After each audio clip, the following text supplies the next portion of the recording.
Press the Lord. सभी मसीह भाई बहनों को जय मसीह की। दोस्तों, एक बार फिर नए वीडियो के साथ में मैं आपका बहुत बहुत स्वागत और परमेश्वर का धन्यवाद करते हैं।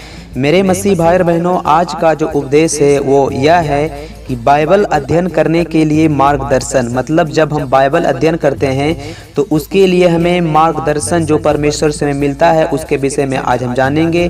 कहने का मतलब ये हुआ कि जब भी हम बाइबल को अध्ययन करें तो अध्ययन करने के लिए हमें परमेश्वर से मार्गदर्शन की ज़रूरत है, क्योंकि बाइबल को अच्छे रीति से केवल परमेश्वर ही जानता है।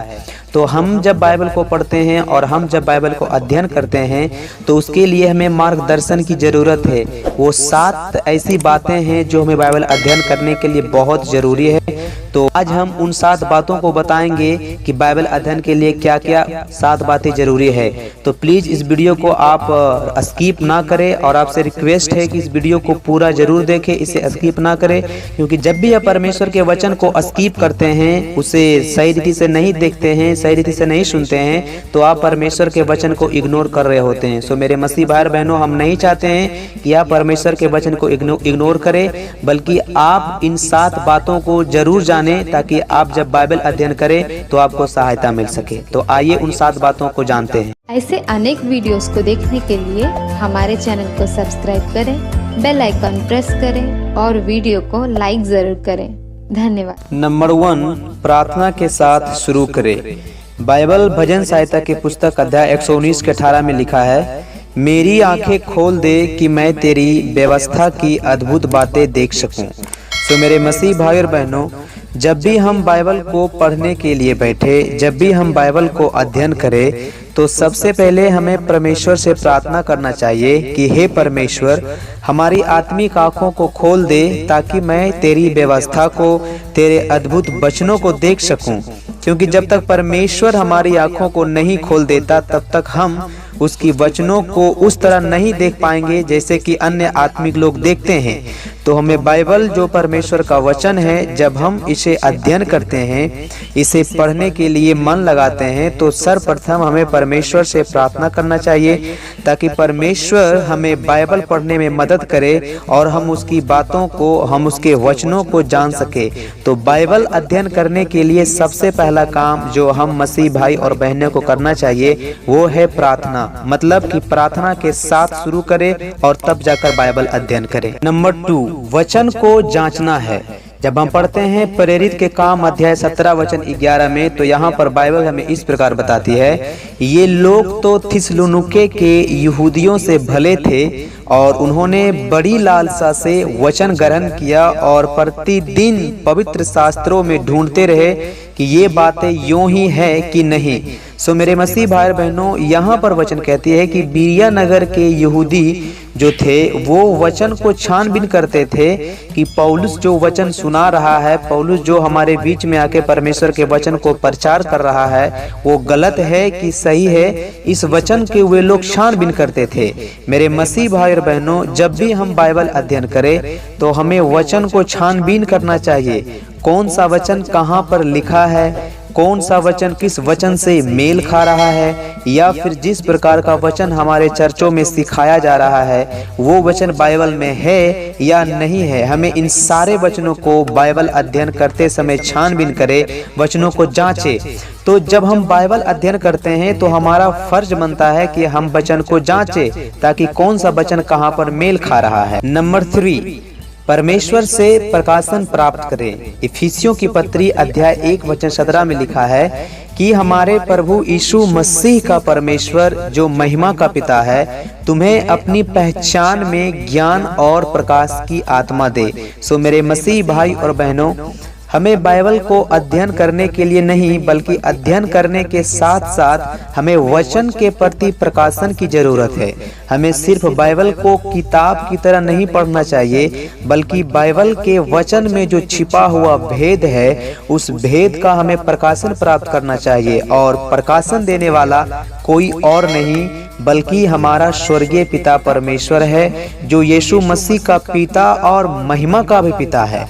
हमें परमेश्वर से प्रार्थना करना चाहिए कि हे परमेश्वर, मुझे आप अपनी पहचान में ज्ञान और प्रकाश की आत्मा दे, ताकि हम तेरे वचन के उस भेद के बारे में जान सकूं, तेरी पहचान में आगे बढ़ सकूं। सो मेरे मसीह भाई और बहनों, याद रखें, हमें बाइबल अध्ययन करने के साथ साथ हमें परमेश्वर से प्रकाशन प्राप्त करना चाहिए, ताकि परमेश्वर के वचन में जो गुप्त भेद है उसे हम सही रीति से जान सके। नंबर 4, प्रभु की स्तुति करे। भजन संहिता 119 के साथ में लिखा है कि जब मैं तेरे धर्ममय नियमों को सीखूंगा, तब तेरा धन्यवाद सीधे मन से करूंगा।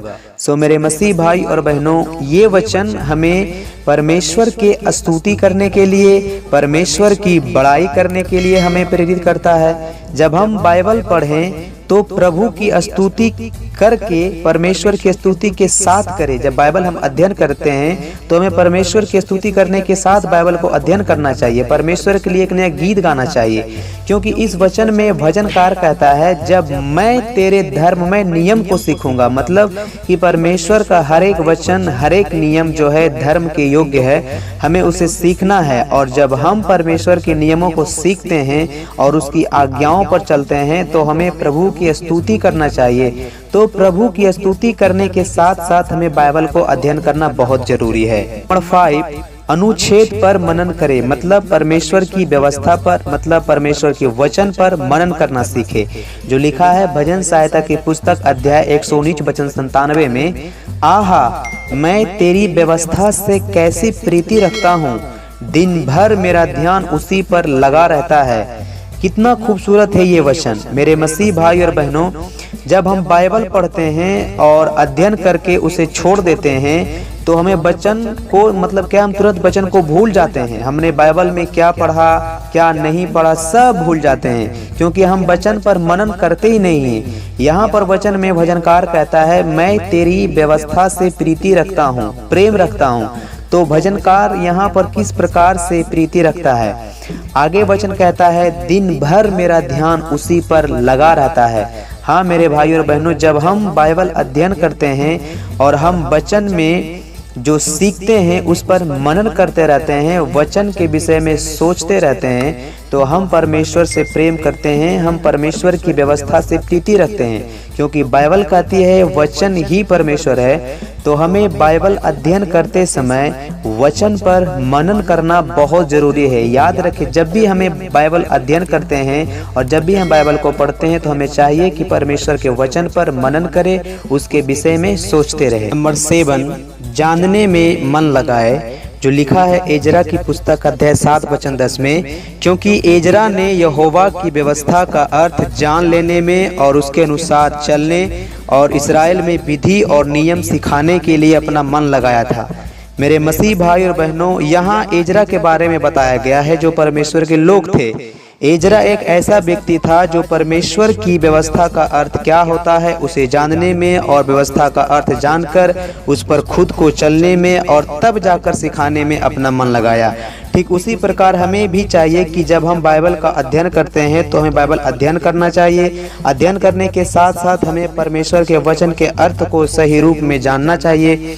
और जब हम वचन को सही रीति से जान लेते हैं तो सबसे पहले हमें खुद उसकी आज्ञाओं पर चलना चाहिए, तब जाकर हमें दूसरों को बताना चाहिए। तो ये हमारा फर्ज है कि हम सारे मसीह भाई बहनों को बाइबल के वचनों को ज़्यादा से ज़्यादा समय तक जानने में मन लगाए। जिस प्रकार की एजरा ने परमेश्वर के वचन को जानने में मन लगाया, ठीक उसी प्रकार हम मसीहों की ये रिस्पॉन्सिबिलिटी है कि हम परमेश्वर के वचन को जानने में मन लगाएं। नंबर 7, परमेश्वर के वचन एक दूसरों को बताएं।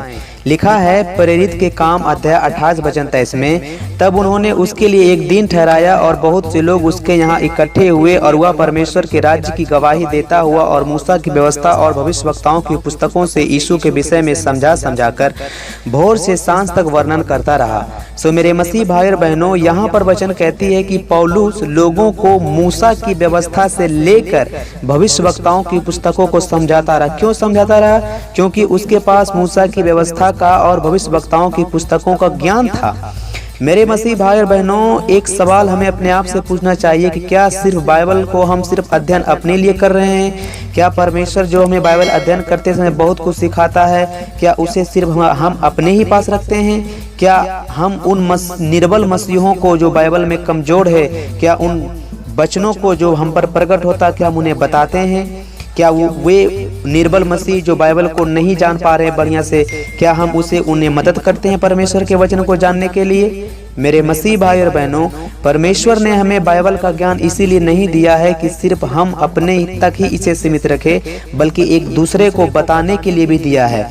तो बाइबल अध्ययन में हमारा काम जो है, जो कुछ हम परमेश्वर सीखते हैं, हमें क्या चाहिए कि एक दूसरे के पास परमेश्वर के वचन को शेयर करना चाहिए, एक दूसरे के पास परमेश्वर के वचन को बताना चाहिए। जो लोग निर्बल है, जिनके पास बाइबल का बहुत सारा ज्ञान नहीं है, उन्हें हमें बताना चाहिए।